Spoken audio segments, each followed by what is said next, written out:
chega mais para a nossa conversa de hoje sobre um negócio chamado Balanced Scorecard, ou BSC para quem é íntimo. Isso aí. BSC. Sabe quando a gente tenta organizar a vida, as metas e não sabe bem por onde começar ou como medir se está dando certo? Complicado, né? Imagina isso numa empresa. Pois é. O BSC tenta dar uma luz nisso. A gente tem aqui um material bacana para nos guiar. Sim, tem um guia do Sebrae, que é bem conhecido, do Lauro Jorge Prado. Isso, de 2002 já.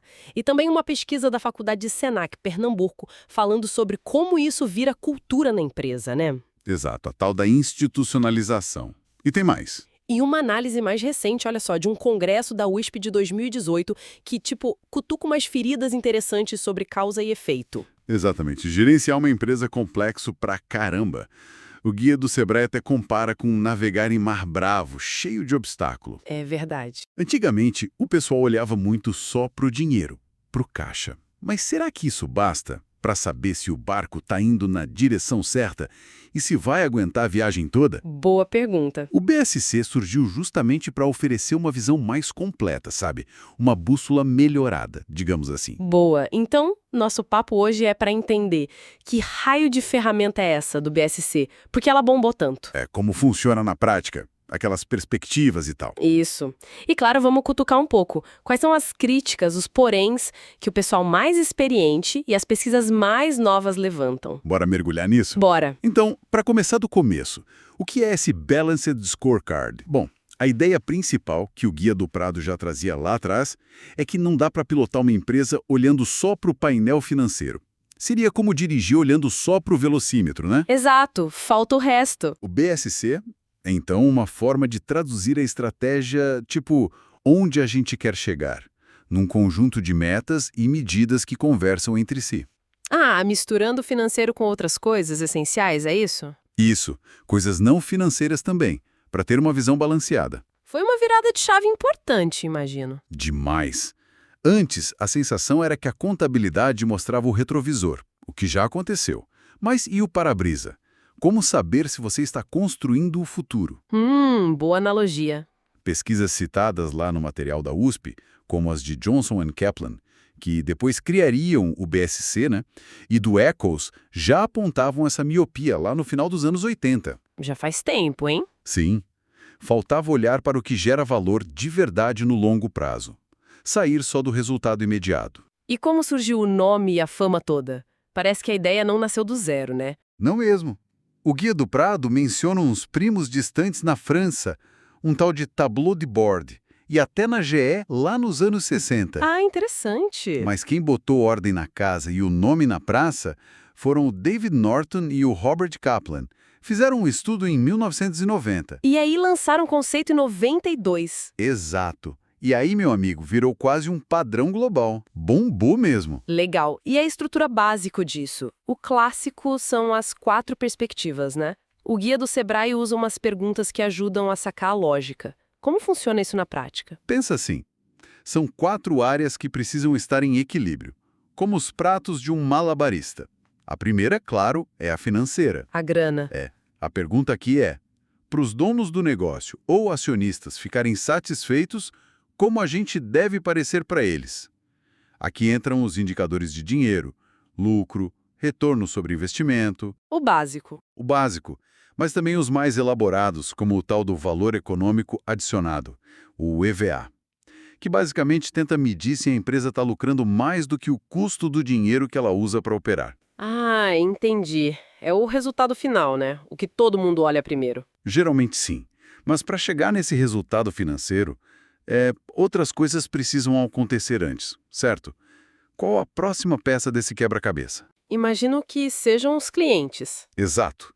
Geralmente, dinheiro vem de clientes felizes. Então a segunda perspectiva é essa. E qual a pergunta-chave aqui? A pergunta é, para nossa visão de futuro rolar, como nossos clientes têm que nos ver? Aí o foco muda. O cliente está satisfeito. Ele volta a comprar. Lealdade, né? Isso, lealdade. A gente está ganhando espaço no mercado. Nossas entregas são pontuais. E olha, saber quem é seu cliente ideal, como lembram Kaplan e Norton num texto citado no artigo da USP, é crucial aqui. Não dá para agradar todo mundo igual. Faz sentido. Cliente feliz depende do quê, então? Do trabalho interno da empresa, imagino? Da organização da casa? Na mosca. Aí vem a terceira perspectiva: processos internos. A pergunta agora é: para satisfazer todo mundo lá fora, clientes e acionistas, no que a gente aqui dentro precisa ser fera? Tipo, o que a gente tem que fazer bem feito? Exatamente. Aqui a gente olha para a máquina funcionando, a qualidade do produto ou serviço, o tempo para fazer as coisas, a eficiência da operação. A tal da produtividade. Também. E a capacidade de criar coisas novas, a inovação. É o como a gente faz. Ok, temos dinheiro, clientes satisfeitos e processos azeitados. Falta o quê para essa engrenagem rodar bem e, mais importante, continuar rodando no futuro? Para não enferrujar. Falta a base de tudo: aprendizado e crescimento. A pergunta aqui é talvez a mais fundamental, sabe? Qual? Para chegar onde a gente quer, como a gente garante que vai conseguir mudar e melhorar sempre? Isso envolve as pessoas. Capacitação, motivação. Isso, estão capacitadas, motivadas. E a cultura da empresa. O acesso e uso de tecnologia, o conhecimento que a empresa acumula. É o motor da inovação e da sustentabilidade. É o que garante que a empresa não vai parar no tempo, né? Que vai continuar relevante. Perfeito? É isso. E o pulo do gato é o balanced do nome. O equilíbrio. Não adianta ser ótimo em processo se o cliente não percebe valor. Não adianta ter cliente feliz hoje se a equipe não está preparada para amanhã. Tudo conectado. As perspectivas se conectam.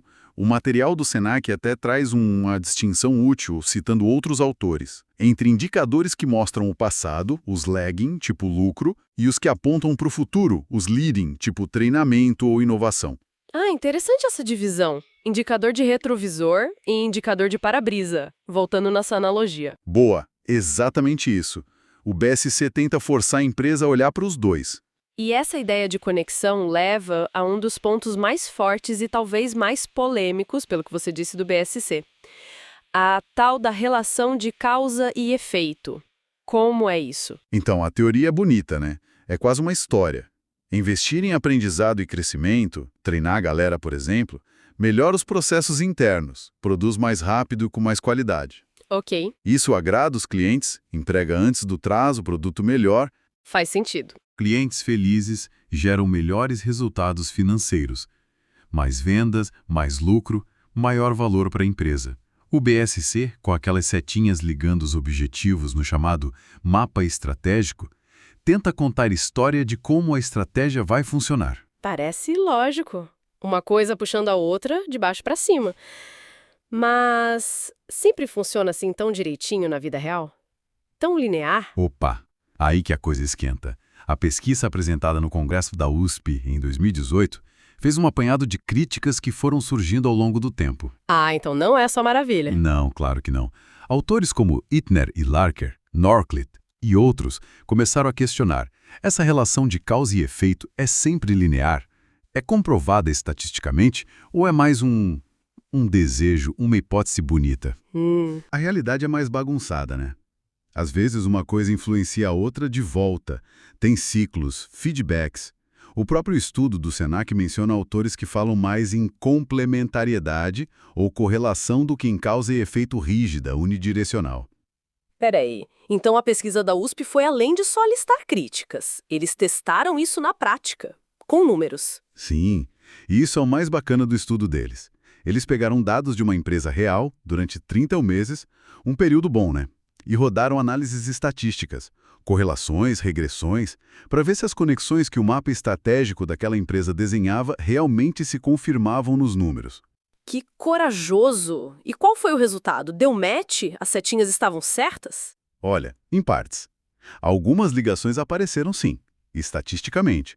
Por exemplo, eles viram que o número de consultores e a eficiência deles tinham a ver com o faturamento. Era esperado, né? Sim. Mais gente trabalhando bem, mais receitas. Exato. E olha que curioso. A quantidade de fichamentos, que eram tipo registros de conhecimento, que os consultores faziam, também estava ligada positivamente ao faturamento. Sério? Que interessante. Quer dizer que investir em gestão do conhecimento ali parecia dar retorno financeiro direto. Parecia que sim, naquele caso específico. Mostra a importância do aprendizado e crescimento, né? Com certeza. Mas teve coisa que não bateu então. que a seta estava lá no mapa, mas nos dados não apareceu. Pois é. E não foi pouca coisa. Vários outros indicadores importantes que estavam lá no mapa bonitinhos simplesmente não mostraram ter uma relação estatística forte com os resultados finais esperados. Pelo menos daqueles dados e naquela análise. Tipo o quê, por exemplo? Como, por exemplo, o número de clientes que procuravam uma empresa por conta própria ou a taxa de rotatividade do pessoal, o turnover. Eles não conseguiram explicar as variações de faturamento ou outros indicadores importantes naquela análise específica. Uau! O artigo da USP até mostra um desenho do mapa estratégico com as setas confirmadas em negrito e as que ficaram no vácuo, sem comprovação estatística ali. É bem visual. Caramba! Então a lição aqui é que não dá para só copiar e colar o modelo do BSC de um livro e esperar que funcione magicamente na sua empresa. Exatamente. Essa é a grande mensagem, eu acho. O BSC é um ótimo ponto de partida, uma estrutura de pensamento fantástica para organizar a estratégia. Mas não é uma fórmula mágica, um remédio que serve para todo mundo igual. Precisa de ajuste fino. Muito. Escolher os indicadores que realmente importam para a sua realidade e para o seu negócio. E mais importante, testar, validar se aquelas relações de causa e efeito fazem sentido ali, naquele contexto. Precisa de adaptação e acompanhamento constante, senão vira só um quadro bonito na parede. Entendi. E falando em colocar para funcionar, implementar, quais os perrengues mais comuns? O guia do Sebrae já dava umas dicas sobre isso, né? Sim, ele já apontava as barreiras clássicas, que a gente vê até hoje. Primeiro, falta de clareza na estratégia. Se você não sabe para onde quer ir, qualquer caminho serve, né? E nenhum indicador vai ajudar muito. Verdade. E depois? Resistência das pessoas à mudança. Sempre tem gente que prefere o jeito antigo, né? Sempre fizemos assim. Ah, essa frase. Outra coisa, falta de grana ou tempo dedicado. Implementar BSC dá trabalho. Precisa de gente focada, de investimento. E, por fim, falha na gestão do processo em si. E como superar isso? O guia dava o caminho das pedras? Dava sim passos como definir bem a visão, conectar os objetivos e indicadores de forma lógica, implementar de fato e, crucial, revisar sempre. Não é para fazer uma vez e esquecer. Tem que ser vivo. Exato. E ele destacava a importância do apoio da chefia. Sem isso, não vai. E de ser ágil. A meta era botar para rodar em 3 ou 4 meses. Rápido, hein? Para não virar um projeto eterno. Mas basta implementar a ferramenta, seguir os passos. Ou tem algo mais profundo para fazer ela pegar de verdade na cultura da empresa? Ótima pergunta. A revisão do Senac, baseada em teóricos como Tober e Zucker, fala justamente disso. A institucionalização.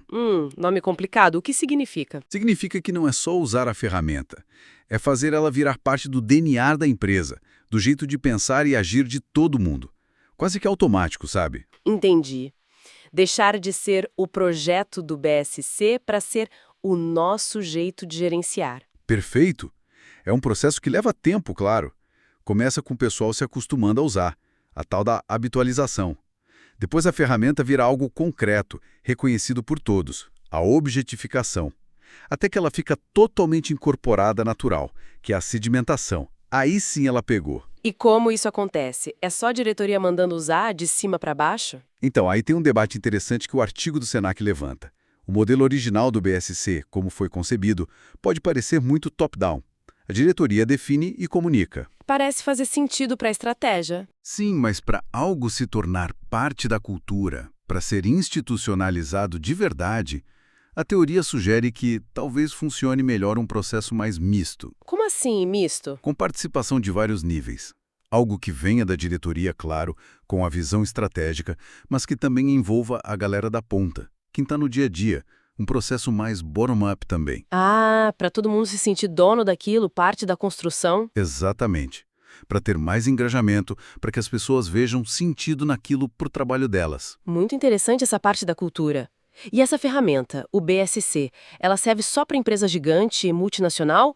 Ou dá para usar em outros lugares, outros contextos? Que nada. O Guia do Prado já mostrava a versatilidade dela. Serve para um monte de coisa. Tipo, empresas pequenas? Micro e pequenas que o Sebrae atende, com certeza. Só que tem que adaptar, né? Não dá para querer a mesma complexidade de uma mega corporação. Tem que ser mais simples, menos indicadores, mais foco no essencial para aquele negócio. Mas a lógica funciona. Legal. E para a vida pessoal? Essa eu achei demais quando li. Usar BSC para organizar a própria vida. Total. É uma ideia muito bacana. Dá para organizar suas metas pessoais usando as 4 perspectivas. Pensa só. Como seria? Financeiro é fácil, né? Guardar dinheiro, investir. Isso. Grana e segurança. Aí tem aprendizado e crescimento. Aprender coisas novas, fazer um curso, ler mais, se cuidar fisicamente, mentalmente. Faz sentido. E processos internos seria o quê? Meus hábitos. Exato. Criar bons hábitos, organizar a rotina, ser mais produtivo nas suas tarefas, cuidar da casa. E clientes. Clientes na vida pessoal. Minha família, amigos. Isso. Melhorar seus relacionamentos. Dedicar tempo para quem importa. Sua rede de apoio. Vira tipo um mapa estratégico para sua vida. Bem legal, né? Nossa, adorei. Dá para aplicar já. E na área de recursos humanos, como o guia mencionou? Super útil também. Pensa, dá para conectar bônus e promoções aos indicadores do BSI, para alinhar o incentivo com a estratégia. Dá para avaliar o desempenho de forma mais completa, olhando várias dimensões. E para identificar quem precisa de mais treinamento ou desenvolvimento, eu imagino. Perfeito. Olhando a perspectiva de aprendizado e crescimento, por exemplo. Mostra que a lógica do BSI de equilibrar diferentes dimensões e conectar objetivos e medidas é bem flexível e poderosa. Bom, acho que demos uma boa geral, hein? Foi um mergulho tanto. Recapitulando rapidinho, o Balanced Scorecard é essa ferramenta para ajudar a gerenciar a estratégia de um jeito mais equilibrado. Isso, olhando não só para o financeiro, que é o clássico, mas também para os clientes, para os processos internos e para a base de tudo, que é o aprendizado e crescimento. A ideia é alinhar todo mundo na empresa e medir o progresso de forma mais completa, mais holística. A gente usou como base o guia do Sebrae e também pesquisas mais recentes, como as do Congresso da USP e da revisão do Senac. O ponto central, e talvez o mais fascinante, é essa promessa de conectar as pontas, a lógica de causa e efeito. A ideia de que melhorias na base, aprendizado, processos eficientes, levariam quase que naturalmente a resultados melhores lá na frente. Clientes mais satisfeitos, finanças mais saudáveis. Só que a gente viu que a vida real é mais complexa, né? Exatamente. A pesquisa da USP, por exemplo, nos lembra que essas conexões de causa e efeito precisam ser verificadas na prática, para cada caso, com dados. Não dá para assumir que são verdadeiras só porque estão no modelo. Desenho original. É por aí. Escolher bem os indicadores, aqueles que realmente fazem a diferença, e validar essas hipóteses de ligação é chave. Senão, corre o risco de medir um monte de coisa que não leva ao resultado esperado. E por que isso tudo importa para quem está ouvindo a gente? Acho que entender o BSC ajuda a sacar como as empresas grandes ou pequenas tentam navegar na complexidade do dia a dia, né? Sem dúvida.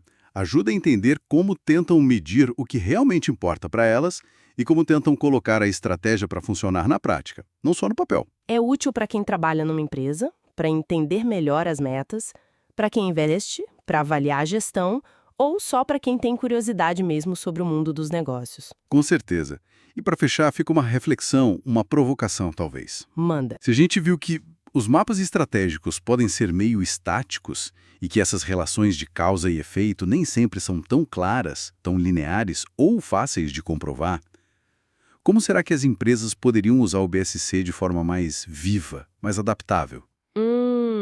Boa pergunta. Como tornar ele menos engessado? Talvez com ciclos de revisão mais rápidos para ajustar os indicadores e as metas com mais frequência. Ou, quem sabe, incorporando formas de visualizar relações mais complexas, que vão e voltam, que se influenciam mutuamente em vez daquelas setas retinhas unidirecionais. Uma visão mais dinâmica, mais sistêmica, talvez. Talvez. Fica aí a provocação para a gente continuar pensando, pesquisando e principalmente testando na prática. O BSC é uma ferramenta poderosa, mas como toda ferramenta, depende muito de como a gente usa. Excelente ponto para terminar. Valeu. Valeu.